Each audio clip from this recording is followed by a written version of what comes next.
Welcome. This is the second of our ongoing technical sessions on transferring everything you're doing from Artemis to Gadi.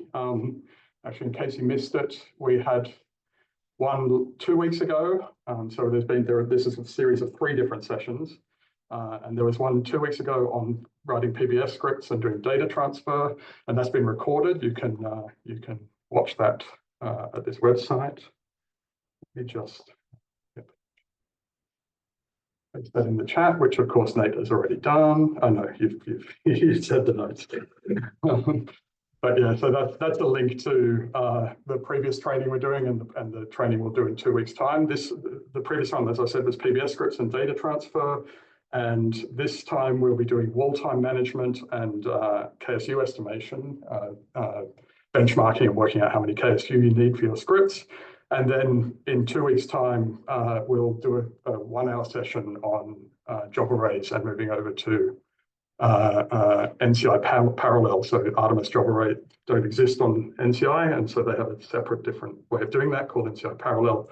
And we'll introduce you to that, and also probably do a quick session at the beginning on accounting and how KSU, how you can see how much KSU you've been using and disk space you have available and stuff like that. So yeah, for this session, let me just get rid of that screen. Sorry, I can't see. For this session, we will start with Walltime. If you point yourself to the web address that Nate sent in the chat, the notes I'll be following, and then you go up to the top panel here, and under running a job, you'll see there's a tab there called working within Walltime. And that is essentially the notes I'll be following along with.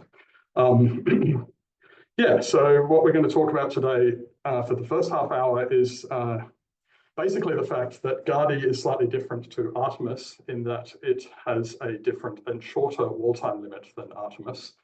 Gadi's Walltime limit is only 48 hours. And in fact, for some queues, it's even less. You know, the express queue is 24 hours and copy queue for copying data is only 10 hours. And then you know, there are other queues, like if you request large numbers of nodes, you also get shorter wall times. And yeah, so you can actually go and check those queue limits following the link there. And yeah, you can work out what will apply to you. I guess this is going to be a problem for people who are running extremely long scripts on Artemis, which has much longer maximum wall times. But just to say, apart from this session, which will really just introduce you to the very basics of stuff, if you find that there's something really complicated that you can't work out, then we are here to help you, and as well as NCI themselves. So you can always email the NCI help desk if things aren't working out for you. So what I'm going to just cover today pretty quickly is 3 options that you have for dealing with long-running Artemis jobs and transferring them to NCI. The first is the one we would recommend if you can do it, and that is to split your large job into a series of smaller jobs. And there are multiple ways of doing this, and we'll go through some examples of that later on in this session. Just to say, it may seem like you can't, but you might be surprised. It might be easier than you think to do that kind of thing, particularly if you look at the documentation. That's I think the real take-home message of this is that you should look at the documentation of the tasks that you're using. And see if it has that kind of availability, because a lot of these HPC software are working within this kind of environment, and it's usually available to split things up into smaller chunks in a very simple way. If that really doesn't work for you, your second port of call will be Niran, which is essentially a VM style machine, like sort of an AWS VM, or like a machine that you can log into on your own with your own SSH command, and then you have complete control over it. And there's no wall time, and I'll discuss that in a little bit more detail in a bit. And then the final and probably the last port of call you want is that actually the NCI people do grant special exemptions to the Gadi wall time limit, but that's granted on a case-by-case basis. And you have to apply and tell them, good reason why you would want a longer wall time limit. So just to go through in a bit more detail about option 1, which is to split up your job. Can I ask a question? Hi, Thomas. Yeah, sure. using POSI instead another option? Yes, is the short answer. And I only learned quickly yesterday that we can actually apply for time on PAWSI. Nate, you might want to jump in here. Yeah, so you can apply for time on PAWSI through the preparatory access scheme. However, their wall times aren't super long. By default, I think it's 96 hours is their longest one. So it's 4 days instead of 2. But again, you can request to them, and I think they are a little bit more flexible than NCI. So you can apply through the preparatory access scheme at the moment. Sydney will be getting a scheme in July, so we'll have our own dedicated hours. But I think the preparatory access scheme will basically take you all the way to July anyway. So awesome, thank you. Yeah, and I imagine in future you apply for that much like you do for the Sydney scheme currently. I guess that will be the plan. Yeah, so just to say, generally, it's actually a good idea to split up and checkpoint your jobs anyway. If you have a 2-week-long Artemis job that is just one monolithic PBS script that does a whole bunch of things, it's not really the best practice for using HPC to do it that way. One of the, you gain a lot of benefits by splitting up and making your job, splitting your job up into smaller segments. Particularly, if you checkpoint your job and one of the jobs in a long series of jobs fails, you only need to submit that job. You don't need to start from scratch, which is, or you may see that you've gotten a certain distance in your PBS script, and you would have to go and re-edit the PBS script to start from the place where it died. That's really non-optimal.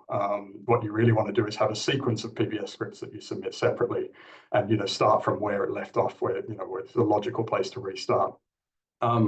Particularly also if you break things up into small parts, this is true of any kind of coding, not just HPC, but if you split things up into smaller chunks, it's easy to maintain the code. A smaller script is easy to debug and adjust parameters in than a much longer script. Much like a function in your Python code or something, is much easier to maintain than one massive monolithic script. It's easier to benchmark things because different stages of a really long script, and I will show you this in one of the examples, can have totally different CPU or resource requirements. And so you're much more accurate at benchmarking what you're doing if you use smaller chunks which are properly optimized at each step. Yeah, and then also, yeah, sort of I touched on that just now, but essentially, if you split things up into smaller parts, you can place things on appropriate queues. So one part of your job might need 24 CPUs, but actually another part only needs 10 or something, and so you don't need to use massive queues for some of the jobs that you're submitting.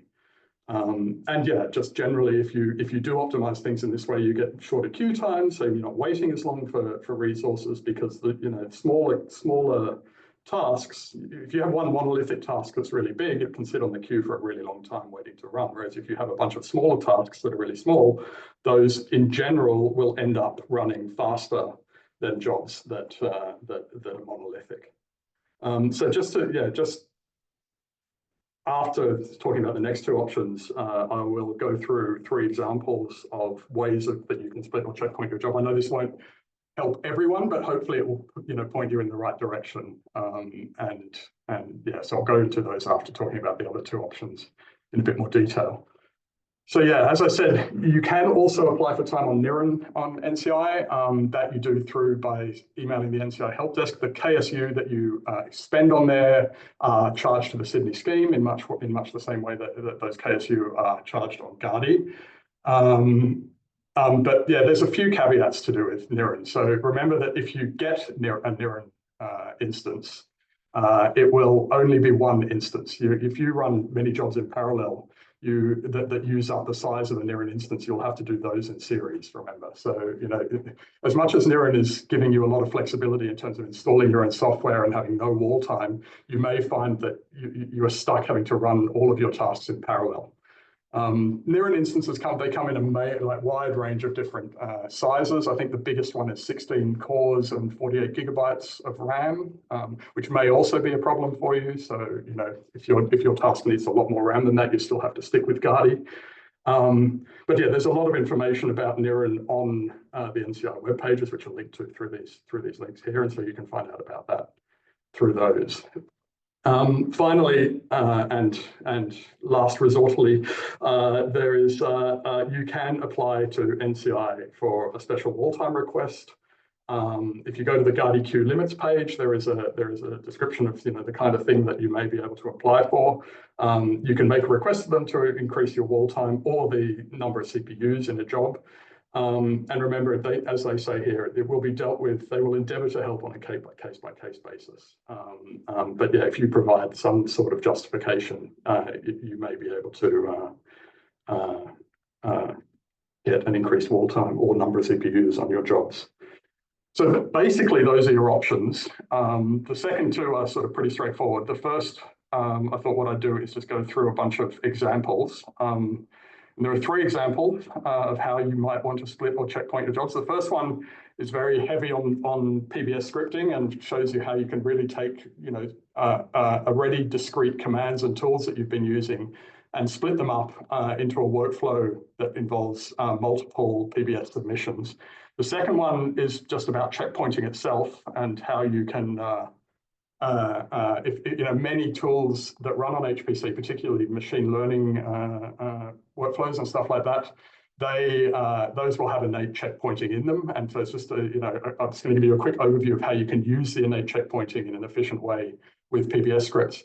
And the third one is the sort of most mysterious and possibly the one that needs a lot more bespoke thought and work. And that is if you have your own existing monolithic single Python script, say pipeline, ways you might want to add checkpointing to those kinds of workflows. So just to start off with the first example, which is this is a workflow where you have it's the idea is that you have a monolithic PBS script that is doing a whole bunch of different things, one after the other, and it's all just written in one script. The example we're using here is a genomics example. I'm not a genomicist or a bioinformatician, but Callie is, and we're not going to get into the bioinformatics. We're just going to talk about the structure of things and how you might change things. If you want to know more about the details for genuine bioinformatics workflows, it's worth contacting us offline, and we can maybe help you out then. So just to start with, we start with a sort of an old script, which comes from Artemis, which essentially has 4 major steps. The major steps of here are to read in some raw data. Well, let's start a little bit above actually. So we're reading in data from 10 samples, which are basically 10, I think, genomes to be analyzed, and each one of those has 2 files associated with it, and so there's 20 files in total that we're reading, and the process is split up into 4 steps. There's a quality check on the raw data using FastQ. There's a mapping to a reference genome on the raw data, and then getting some metrics and applying them to the data. And if you do this in a monolithic way using the script that is shown here, and I'll sort of quickly show you the highlights of that, you end up with a wall time of 23 hours per sample. So this is just the amount of time that is spent on one sample. So this script would take 240 hours to run. And so the obvious thing is that this is one monolithic script and it's really inefficient. You can see at the top here, we're requesting one node for 240 hours, 10 days, using 24 CPUs the whole time and a massive chunk of RAM. We're then looping over every single sample in our metadata.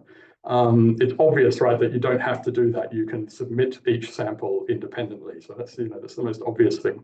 Then this FastQ step can only read 2 files at a time because it's only seeing one sample at a time. So it can only have a parallelism of 2, which is completely underutilizing the 24 CPUs at the top of the script. Then we enter the map to reference phase where we are actually using all the CPUs.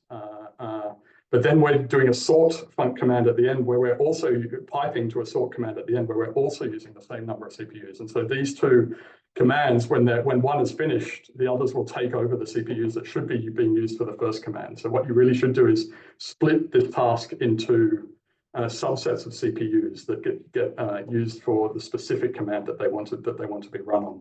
And then finally, the last two steps, the recalibration and the apply, they're very long running steps, and they only use one CPU, but they're in the same script. And it's completely insane to wait all that time just with one CPU running. So how would you split this up into a Gadi workflow?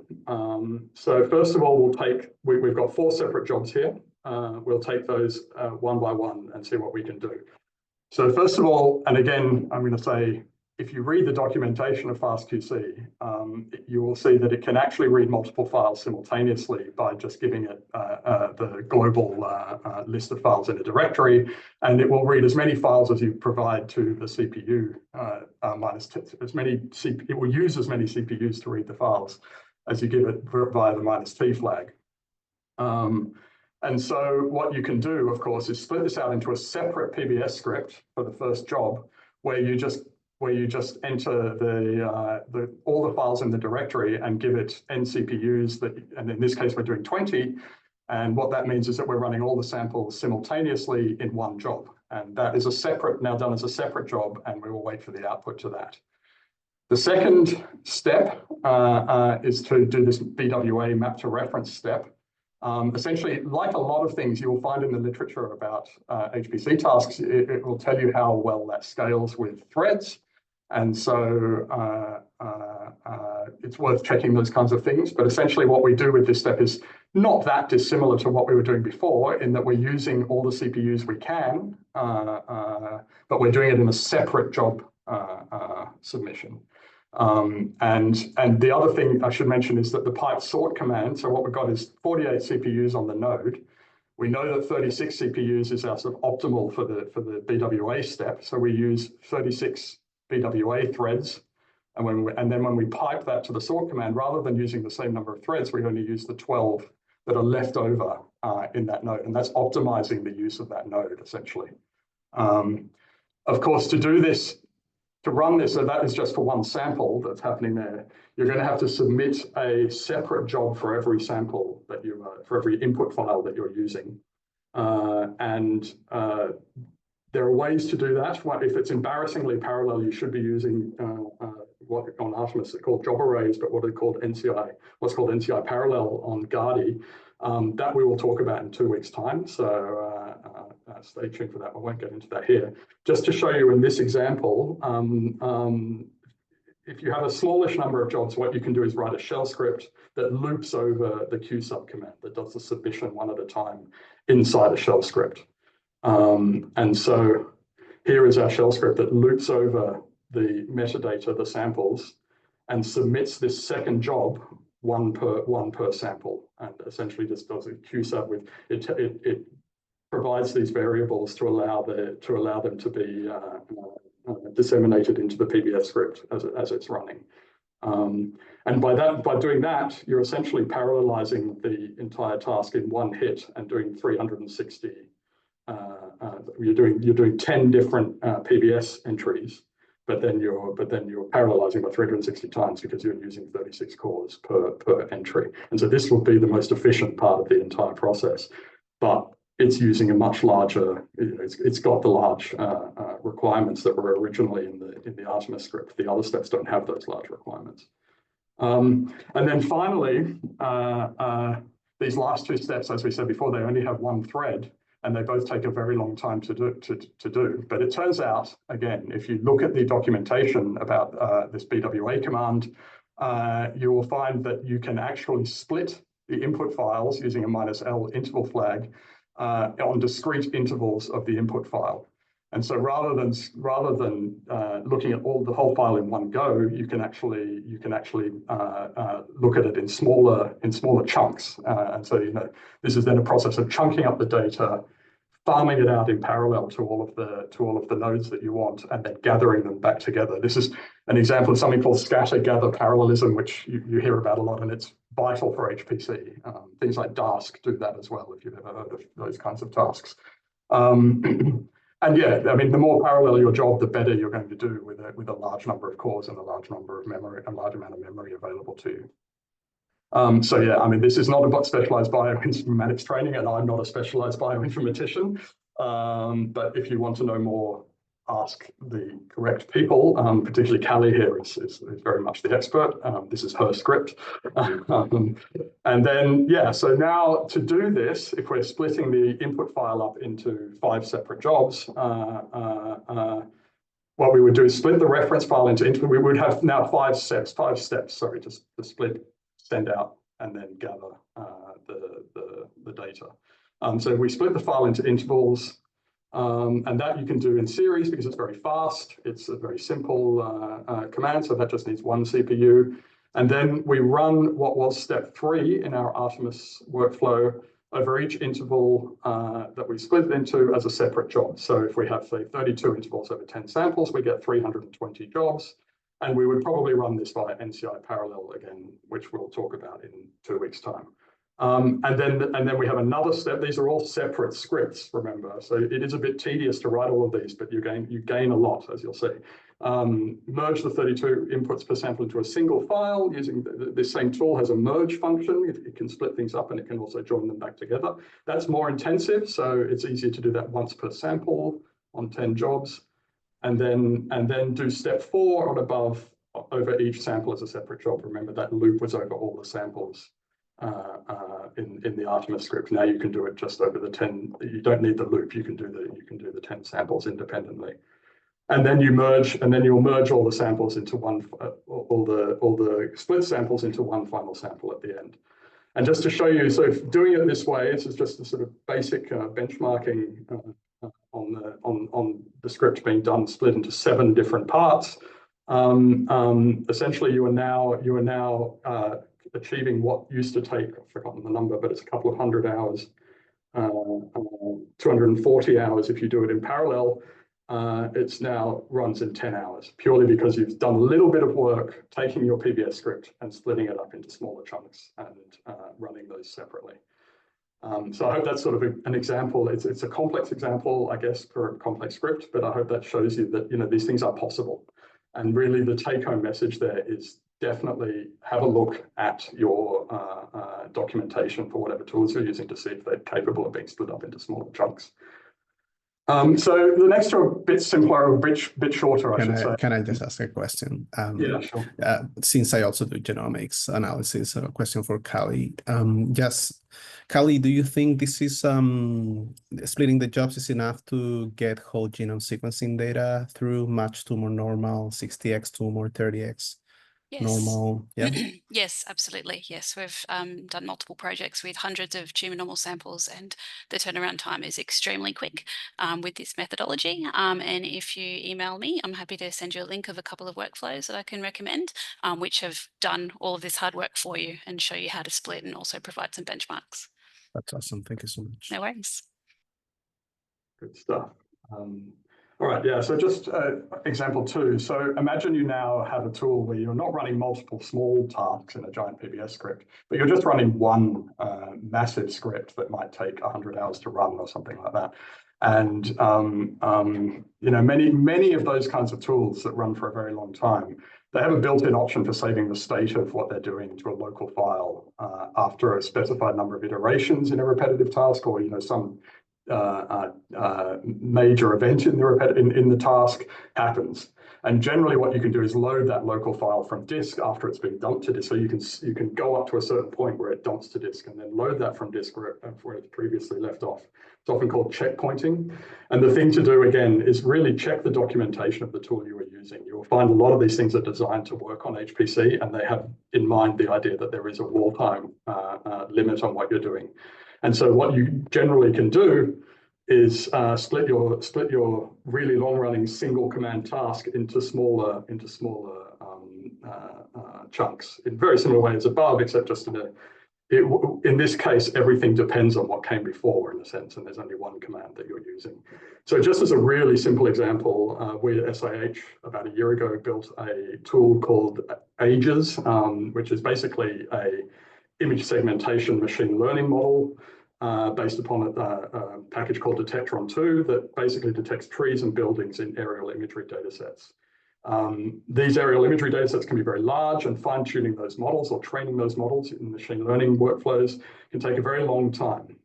And because of this, we added a flag that will do the checkpointing after a given, that will basically dump the model that it has to disk after a given number of iterations of the machine learning training, and then can be restarted with the previous output as input. Just before I go straight into the example, it's really generally often very simple to implement in machine learning pipelines because you're just doing an iterative minimization. And most of the famous packages, like TensorFlow and PyTorch, I've got links to those. They've got very detailed and simple instructions on how to implement checkpointing if you've got your own machine learning training script, and it's really not a difficult thing to do. So just as an example here, quickly again, there is a Artemis script that runs this fine-tuned Detectron-2 script from our image segmentation model. We've given it that we only want it to run for 20,000 iterations, but that takes 60 hours. We've given it 60 hours wall time. That's fine on Artemis. That's not fine on NCI, on Gadi. So we would just write. What we would do is create 2 PBS scripts instead of 1, and run each one sequentially.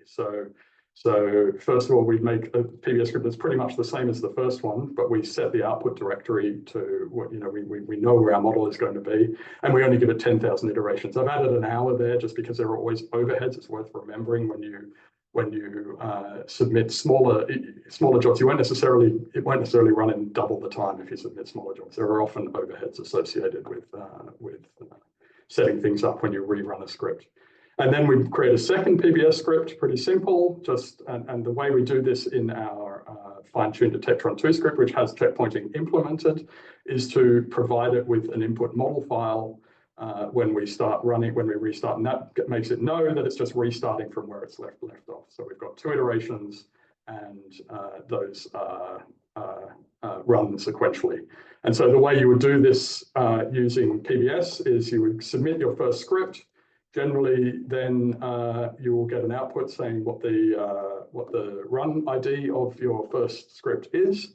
And then when you run the second script, we use this command to PBS called depend equals after OK and the run ID of that first. And what that means is that the second script will only run after the first script has finished. You can, of course, do this as many times as you like, but be careful.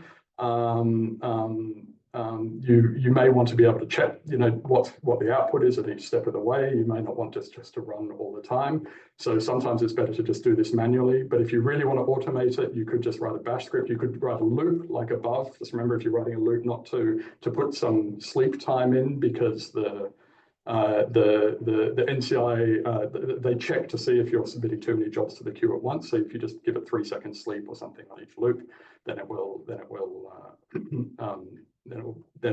that shouldn't trigger. But yeah, in this case, if you can do the queue sub of your first script inside a bash script. It will tell you you can save the job ID into a variable in your bash script, and then give it that variable on the second iteration. Again, yeah, as many times as you like, not too many, because they do check if you're submitting too many jobs to the queue at once. But generally speaking, I doubt you would need to do this more than about 10 times or something maximum in terms of getting your wall time down for machine learning training. I'm running out of time, so I'll just really quickly say the last and probably the most sort of difficult one to know exactly what you would have to do is that if you have your own long-running single Python script, say, and you want to split that up into smaller chunks, there are often ways you can do that using something called serialization. And essentially, many of the popular Python packages like NumPy and Pandas have ways of writing what they currently have in memory to disk. And you can use those functions to just write what's currently in memory to disk. You can even write simple Python variables using the pickle module. And there's just a basic example here of how you would take a long-running pipeline script with 2 separate parts, and then split that up by at the end of each step, writing. So each part, one part saves all of the information it needs to a data frame, and then the next part reads all of the information it needs from that data frame. And it's quite simple to just write that to disk and then load from disk at the next step. And then, of course, you can run those two scripts sequentially in much the same way as in the previous machine learning example. Yeah, I'll stop there and ask questions if anyone has any questions before we move over to Callie. There's one in the chat, but I don't know the answer to it. How does Gadi send a signal before killing the job? No. Yeah. No, it's probably something you could do manually, but no, it will just die. Yeah, yeah, and it should presumably, yeah. So the job just ends, right? It doesn't matter where it's up to. Yeah. Yeah, absolutely.